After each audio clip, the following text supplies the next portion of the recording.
Excellency, the Ambassador of the European Union, Her Excellency Henriette Geiger, members of the diplomatic corps present within our midst, cabinet secretaries. I believe CS Ogamba is on the way. He's joining us shortly. Let me pass apologies from CS Oparanya, who was with the president in Mumias yesterday, could not get a flight back in time. The earliest flight he could get is midday. Let me also pass apologies from the Zambian ICT Minister, Felix Mutati, who could not make it here because he did not get approval from the Zambian head of state due to an ongoing constitutional review exercise in that country. And also CS Hannah Wendot, who had to accompany a visiting dignitary to the Masai Mara. Governors here present, Governor Lusaka of Bungoma, my sister Anne Waiguru of Kirinyaga, Governor Otichilo of Vihiga. In equal measure, let me pass apologies from Governor Anyang' Nyong'o, who was to be here with us, but he sent me a text this morning indicating he couldn't make it due to a funeral, but he has sent Professor Wanyande to represent him. I don't know if Professor Wanyande is within. Yeah, welcome. Principal secretaries present. I've seen Principal Ismail from State Department of Special Programs. Leaders from government and the private sector, distinguished development partners, leadership of various professional groups, representatives of the media, and other public interest groups. In equal measure, let me recognize the presence of former cabinet secretaries Raphael Tuju, Rachel Omamo, our board of trustees, and so many guests whom I cannot mention individually. To all of you, we owe you a great debt of gratitude for joining us this morning. Friends, ladies, and gentlemen, today marks a defining moment, the launch of the Eliud Owalo Foundation, which is a vehicle of hope, empowerment, and transformation.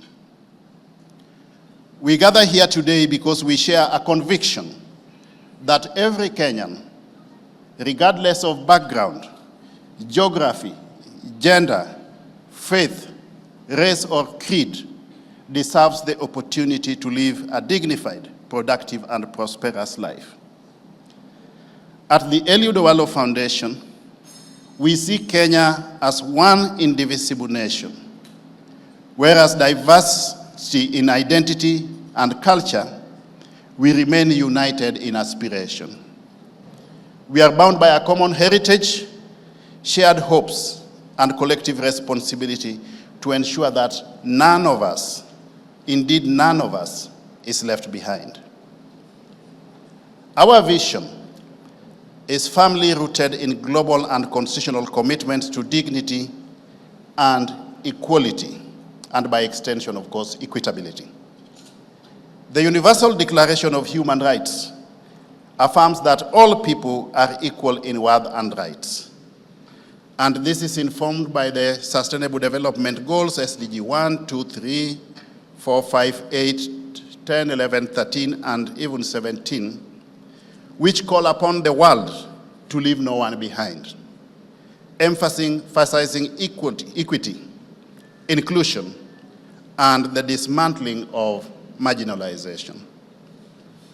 Here at home, our own 2010 constitutional dispensation in Article 43 guarantees every citizen the right to health, education, food, water, housing, and social security. Development, good people, therefore, is not a privilege, but it is a right.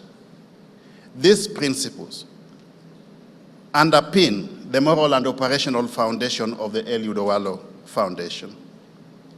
However, in our beloved motherland, Kenya, whereas we are privileged to be born in a land of immense wealth, promise, and opportunity, Beneath this potential lies persistent inequalities spanning economic, social, gender, and regional dimensions, challenges that the government alone cannot resolve.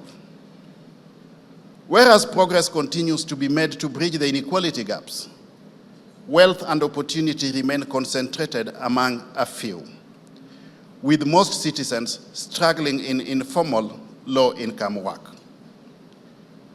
Unequal access to education, healthcare, housing, and basic services entrenches generational poverty and limits upward mobility. Women, unfortunately, continue to face barriers in leadership, resources, employment, while rural and marginalized regions lag behind urban centers in investment and development. These disparities, therefore, reinforce a dual economy that benefits a small elite at the upper echelons of the economic pyramid, but traps millions in exclusion, limiting the nation's collective progress and undermining the vision of shared prosperity for all. And guided by this understanding, the Eliud Owalo Foundation is committed to elevating marginalized communities through impactful, future-oriented interventions. The foundation purposes to channel its interventions through 5 thematic areas. That is, youth empowerment, women's economic empowerment, education and digital inclusion, community health and wellness, environment and climate change, and all these facets ably augmented by ICT as a cross-cutting enabler. By empowering futures, we build a thriving, inclusive, self-reliant Kenya. And we can only achieve this through meaningful partnership with those who share in this vision. For purposes of clarity on youth empowerment, ladies and gentlemen, our commitment to youth empowerment is driven by a demographic reality that we cannot ignore. Young people who are under the age of 35 constitute 75% of our population. The youth of Kenya are not just the future.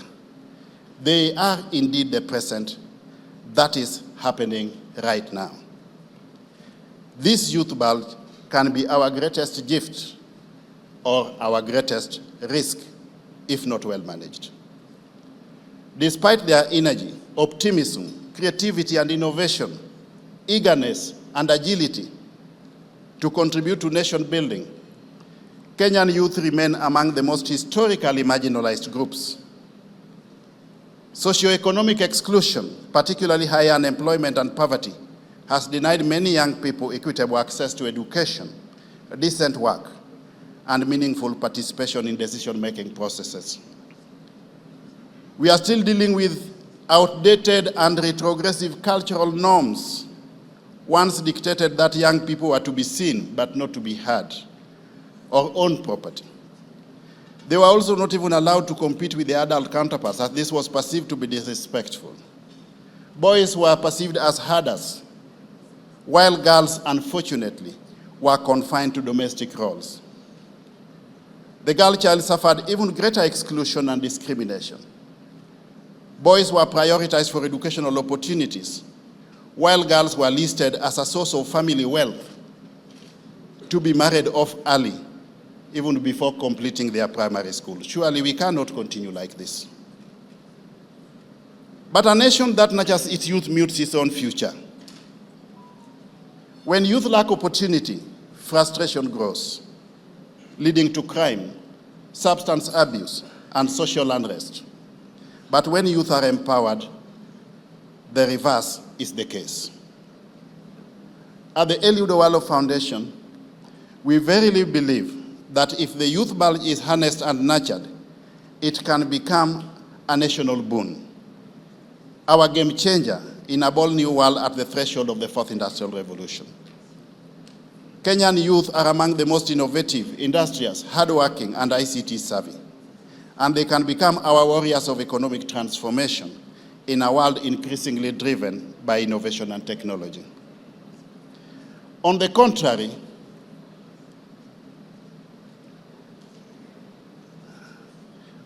if we neglect, exclude, and marginalize our youth, their energy, innovativeness, and industry can be a ticking time bomb that can explode into chaos, unrest, and disaster. At the Eliud Owalo Foundation, the fact that 75% of Kenya's population is youthful signals a clear call for professional inclusion. If national opportunities and resources are a shared cake, then 3 of every 4 portions should reflect youthful needs and potential. This is not generosity, but it is fairness, an equitable approach to resource allocation and opportunity, grounded in the principle of one person, one value, and the pursuit of shared national prosperity. This is an ideal that the Foundation will pursue with unwavering resolve. To this end, good people, a large proportion of the Foundation's interventions have focused on youth empowerment. The Foundation's anticipated interventions on youth empowerment include initiatives aimed at addressing high youth unemployment and underemployment by leveraging sports, skills development, and enterprise support as tools for empowerment. They drive innovation, enterprise, and national progress. Through sports development, scholarships, ICT skilling, and school infrastructure support, the Foundation is nurturing healthy, disciplined, and employable young leaders. Sports also serves as a unifying and transformational platform for talent development, mental and physical wellness, peace building, and social cohesion, while creating jobs through event management, coaching, and sports enterprises. These interventions are again effectively aligned to SDG 3 on health, SDG 8 on decent work environment, and SDG number 16 on peaceful and strong institutions. The Foundation's football and basketball tournaments have already produced educational scholarships and opened doors for the youth to professional clubs. We have supported major sporting teams, Gor Mahia, AFC Leopards, Kakamega Homeboys, Nzoia Sugar, Shabana FC, Vihiga United, the Kenya national men's basketball team, the Morans, the ladies team, the Lioness, just to mention but a few. By investing in youth learning, leadership, and livelihoods, the Foundation transformed Kenya's youth bulge into a demographic dividend, because when youth thrive, Kenya advances. But when they are neglected, we all lose, unfortunately. On education, ladies and gentlemen, our view, or proposition for that matter, is that education is one of the most powerful tools for breaking cycles of poverty while unlocking opportunity. It is the greatest equalizer within our midst. Yet in many rural and marginalized communities, access to quality education remains limited.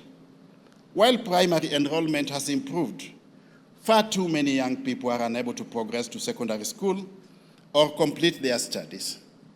Not because they lack ability, but because families can just not afford the school fees, learning materials, or basic necessities. Many schools are overcrowded.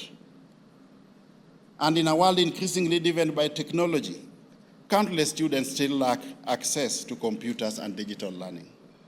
And this leads to a widening gap within the economy and limits opportunity.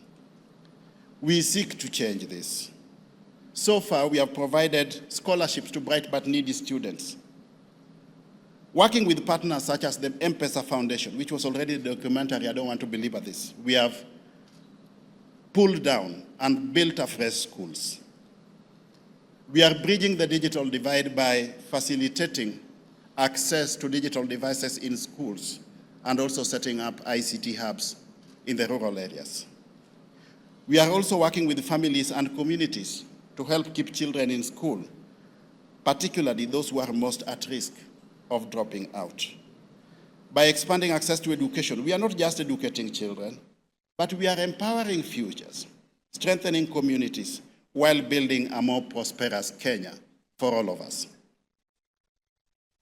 On women empowerment, ladies and gentlemen, our view is that women are the heart and lifeline of the Kenyan society. Indeed, if our national heart had a gender, then that gender should be female. Equally central to our mission is the empowerment of women. They continue to carry the weight of society without equal access to resources. They are Kenya's unrewarded and unthanked and unsung heroes who have been left to walk alone for far too long. Biblically, our women are the building stone that the builder rejected, but which prophetically must become the cornerstone of our nation. In rural Kenya, they produce up to 75% of our food, fetch our water without modern means. They also power local markets to sustain their families' finances. Yet, despite their transformative power, resilience, and intellect, they still remain marginalized, an untapped force, constrained by an unequal access to education, finance, and opportunity, and often worsened by restrictive cultural norms. Research consistently shows that when women are economically empowered, families become more food secure.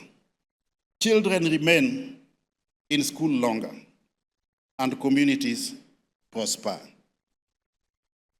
You know, good people, when you empower a woman, there are fundamental basics you can be sure of. First of all, the families will not miss food. All children will go to school. They know how to organize themselves, even if it means borrowing from amongst themselves. Yeah? That is stability on the family unit. But on the flip side of it, unfortunately, more often than not, when you empower men, the end game is polygamy.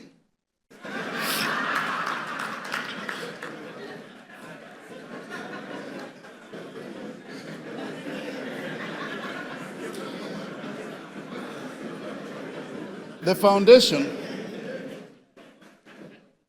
foundation has therefore taken deliberate and strategic efforts towards women's financial inclusion, where so far we have facilitated the formation and strengthening of 29 sub-county women's circles spread in different parts of the country. We have also facilitated basic skilling in areas such as financial literacy, credit access, and enterprise development for various women groups.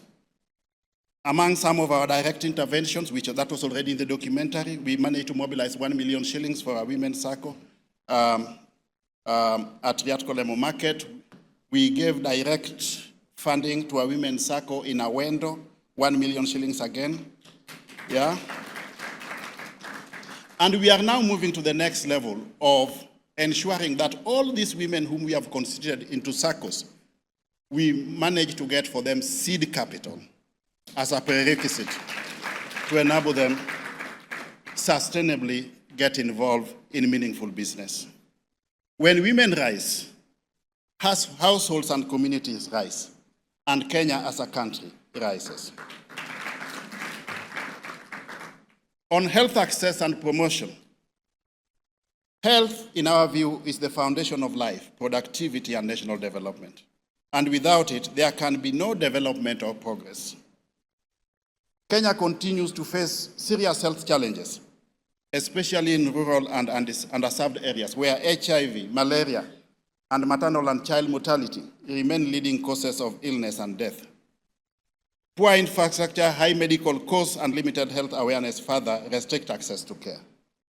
The foundation has responded to this by bringing healthcare closer to the people, by facilitating medical camps in different parts of the country. In fact, now we are going to the next level to acquire mobile clinics which can facilitate provision of health services moving from one region to another.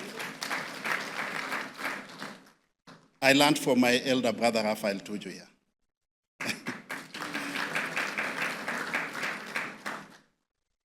Beyond social services, the foundation has invested in livelihoods, particularly in fisheries and sugarcane sectors. The blue economy alone supports over 10 million Kenyans, while sugarcane farming sustains up to 400,000 smallholders, and while benefiting over 6 million people indirectly. And by strengthening cooperatives, improving market access, and modernizing value chains, we aim to shift communities from survival to sustainable prosperity. On environment and climate change, again, we are aware that we face various challenges in this space, courtesy of poor waste management, pollution, and effects of climate variability, and this is what exacerbates drought, floods, and declining agricultural productivity. We again want to do our bit in this space through community-based climate action programs, focusing on afforestation, clean water, waste management, and environmental education. All these thematic areas, good people, require in modern management or modern world, ICT as a cross-cutting enabler. And that is why, as a foundation, we purpose to harness the transformative power of ICT. It strengthens youth empowerment, expands access to education, enhances women enterprises, advances community health, while in equal measure supports environmental resilience. ICT is the connective energy that allows each initiative to scale, to include, and to endure.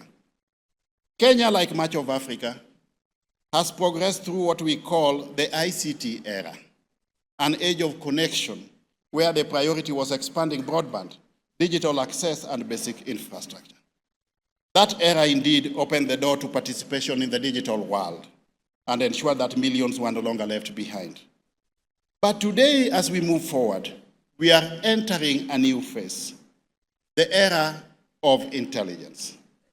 Here, the defining question is not simply who is connected, but who can meaningfully apply data, digital tools, and machine intelligence to solve real problems.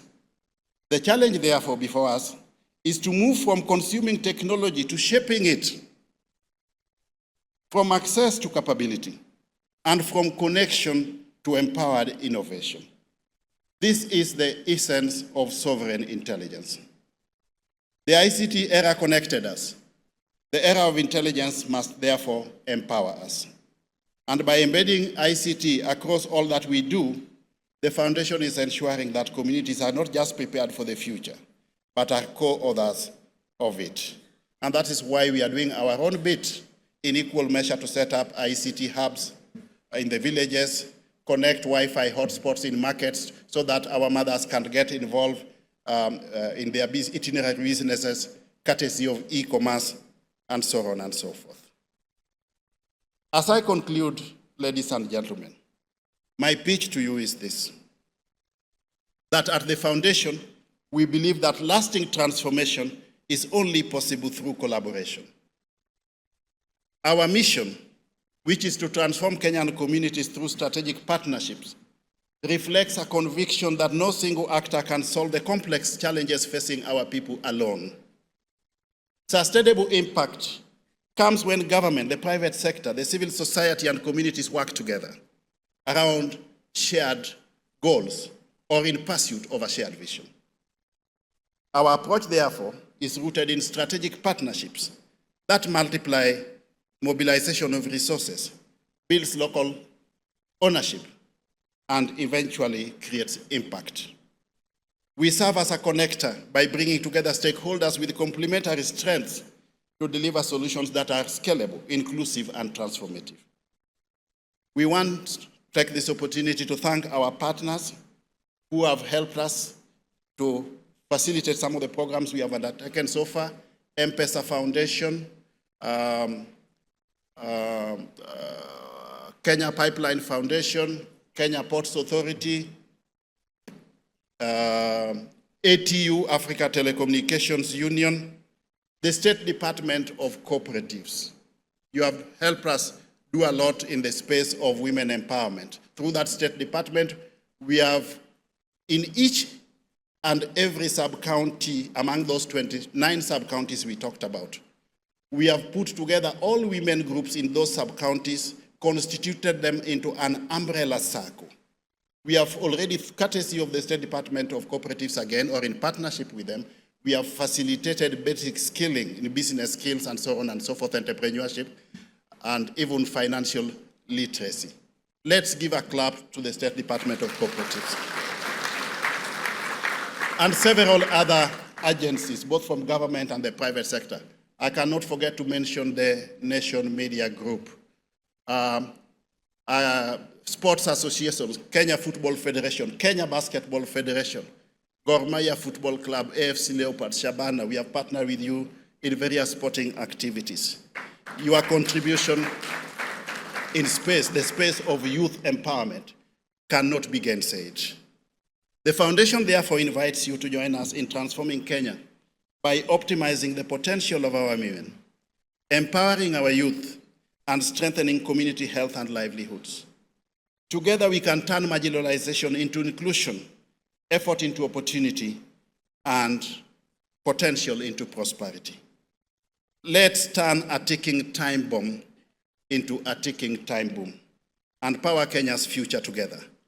One woman, one youth, and one community at a time. Thank you.